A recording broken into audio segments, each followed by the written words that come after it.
नमस्कार दोस्तों, प्रज्ञावाणी YouTube channel पर पुनः आपका स्वागत है। दोस्तों, आज का समय विज्ञान का समय है। आज हर जगह विज्ञान का बोलबाला है। अगर हम अपने जीवन मर्रा के चीज़ों को देखें तो सुबह से शाम तक हम विज्ञान द्वारा आविष्कृत या खोजी गई बहुत सारी वस्तुओं का दैनंदिन जीवन में उपयोग करते हैं, परंतु इस विज्ञान की भी एक सीमा है। इस वीडियो के माध्यम से हम विज्ञान की उन्हीं सीमाओं के बारे में बात करेंगे जिसे आज तक विज्ञान हल नहीं कर पाया। प्रस्तुत है विज्ञान की सीमा। विज्ञान पदार्थ जगत को सच मानता है।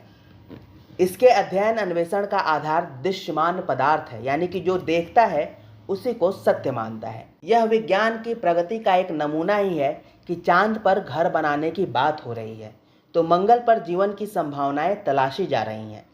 वहीं cloning, test tube baby, nano technology और मशीनी मानव यानी रोबोट की परिकल्पना विज्ञान की शक्ति को दर्शाने वाले चंद नायाब नमूने भरी हैं। लेकिन आज भी कुछ ऐसी अनसुलझी गुत्थियां हैं जिनका जवाब विज्ञान के पास भी नहीं है। आज हम आपको अवगत करा रहे हैं कुछ ऐसी बातों से जो विज्ञान की समझ से भी परे हैं। पहला, चिकित्सा की आंतरिक क्षमता। चिकित्सा विज्ञान ने भले ही कल्पना में आने वाली बातों को हकीकत के सांचे में ढालकर लोगों को यह मानने के लिए बाध्य किया हो कि शब्दकोश में असंभव नामक शब्द नहीं है, लेकिन आज भी कुछ ऐसे सिद्धांत हैं जिनके जवाब विज्ञान आज तक तलाश रहा है। उदाहरण के तौर पर प्लेसिबो इफेक्ट। इसके तहत किसी व्यक्ति को तमाम तरह की दवाइयाँ दी गई, पर साथ ही उसकी आंतरिक क्षमताओं के आधार पर इलाज करने पर पाया गया कि शरीर को स्वयं को स्वस्थ करने की उसकी क्षमता आधुनिक चिकित्सा के मुकाबले लाख गुना बेहतर थी। मनोवैज्ञानिक शक्ति। मनोवैज्ञानिक शक्ति और छठी ज्ञानेंद्रियों की परिकल्पना विज्ञान आज तक सुलझा नहीं पाया है। कुछ लोग मानते हैं कि अंतर्ज्ञान ऐसी मनोवैज्ञानिक शक्ति है जो किसी चीज़ के बारे में पहले आभास होने की शक्ति प्रदान करता है। इसको किसी सिद्धांत का नाम नहीं दिया जा सकता। वैज्ञानिकों ने जब इस बात को जांचने की कोशिश की तो जो परिणाम आए वे नकारात्मक थे।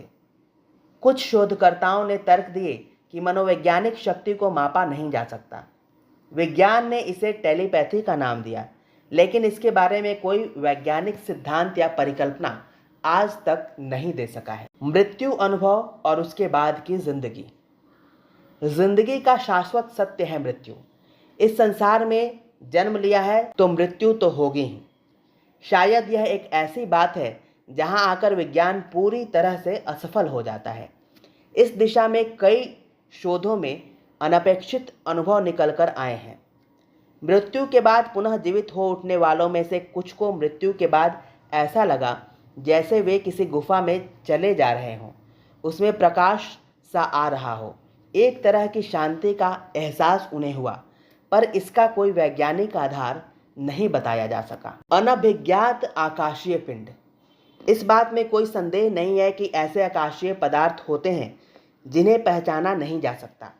लोग इन्हें आकाश में देख तो सकते हैं, लेकिन इनकी पहचान आज तक संभव नहीं हो पाई है। इसको लेकर कई परिकल्पनाएं दी गई और तर्क प्रस्तुत किए गए। किसी ने इसे दूसरे ग्रह का स्पेसक्राफ्ट कहा तो किसी ने इन्हें उड़न तस्तरी या हवाई एयरक्राफ्ट कहा तो कुछ ने आकाशीय छल कहा। वैज्ञानिकों ने शोध के द्वारा कुछ यूएफओ अनआइडेंटिफाइड फ्लाइंग ऑब्जेक्ट को पहचानने की कोशिश की, पर कुछ आज भी वैज्ञानिकों के लिए रहस्य बने हुए हैं। वहीं आकाशीय पिंडों से जुड़ी कुछ घटनाओं की गुत्थी रहस्य ही बनी हुई है। डेजा वू अर्थात पूर्वानुभव। डेजा वू एक फ्रेंच वाक्यांश है जिसका मतलब होता है कि पहले से देखा हुआ। जिंदगी में कई लोगों के साथ कुछ चीज़ों और जगहों को देखने पर ऐसा लगता है जैसे पहले से वे उस जगह को जानते हों, उस जगह से उनका कोई नाता हो। उदाहरण के तौर पर किसी व्यक्ति का किसी नए स्थान पर जाकर ऐसा महसूस करना कि जैसे पहले से ही वह इस स्थान से पूरी तरह परिचित है। अंतर्ज्ञान के ऊपर वैज्ञानिकों द्वारा किए गए कई शोधों में इसमें शोध करने की कोशिश की गई तो परिणामों में तमाम तरह की भिन्नता और उनके प्राकृतिक होने की बात सामने आई।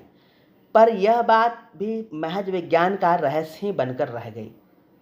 भूत, लोग इसे अंधविश्वास का नाम देते हैं तो कई इसे आत्मा का मुक्त न हो पाना मानते हैं। इनसे जुड़ी कहानियाँ किस्से सुनकर हमारा बचपन पला बढ़ा है। एक छायादार शरीर जिसका मात्र एहसास है लेकिन प्रमाण नहीं। आभास, इसका संबंध छठे ज्ञानेंद्रियों से है। इस बात पर कई कथानक और फिल्में बनाई जा चुकी हैं। लोग इंद्रिय की इस शक्ति को मानते हैं। वही विज्ञान मनुष्य के पास इस विशेष क्षमता के होने की बात से इनकार भी नहीं करता।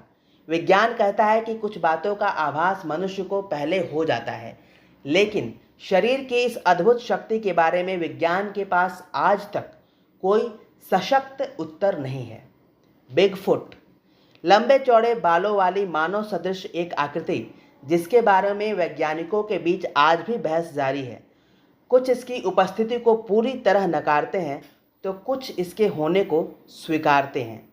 यह मुख्यतः अमेरिका के सुदूर जंगलों में पाए जाते हैं। पूरे विश्व में इन्हें अलग अलग नामों से पुकारा जाता है। तिब्बत और नेपाल में इन्हें येती के नाम से पुकारते हैं तो ऑस्ट्रेलिया में योवी के नाम से। ऐसा माना जाता है कि हजारों की संख्या में बिगफुट होते हैं, लेकिन आज तक इनके शरीर का अवशेष जंगलों में नहीं मिल सका है। वहीं विज्ञान इनके न होने की बात आज तक प्रमाणित नहीं कर सका। विज्ञान के लिए इनके होने की पुष्टि करना या न करना बहुत बड़ी समस्या है। द टाओस हम, मैक्सिको के एक छोटे से शहर या टाओस में लोगों ने एक ऐसी अजीब भिनभिनाहट सुनी जो लोगों को आज तक सोने नहीं देती। सन 77 में ब्रिटेन के एक अखबार में इससे जुड़े 800 पत्र आए, जिसमें लोगों की तरफ से इस भिनभिनाहट की शिकायत आई। लोगों ने शिकायत दर्ज की कि इसकी वजह से वो सो नहीं पाते, उन्हें घबराहट रहती है, सांस की तकलीफ हो गई है, न तो वे लिख पाते हैं और न ही पढ़ पाते हैं। सन 1993 में मैक्सिको के साथ मिलकर उत्तरी अमेरिका ने इस ध्वनि के स्रोत का पता लगाने की शुरुआत। कुछ वैज्ञानिकों ने तर्क दिया कि ये विद्युत चुंबकीय तरंगे हैं, तो कुछ ने कहा कि यह ध्वनियों का आपस में टकराव है, लेकिन इसके स्रोत के बारे में आज तक पता नहीं लगाया जा सका है। रहस्यपूर्ण गुमशुदगी, लोगों का अचानक गुम हो जाना आज भी विज्ञान के लिए एक रोचक पहेली है। वे लोग कहाँ चले जाते हैं?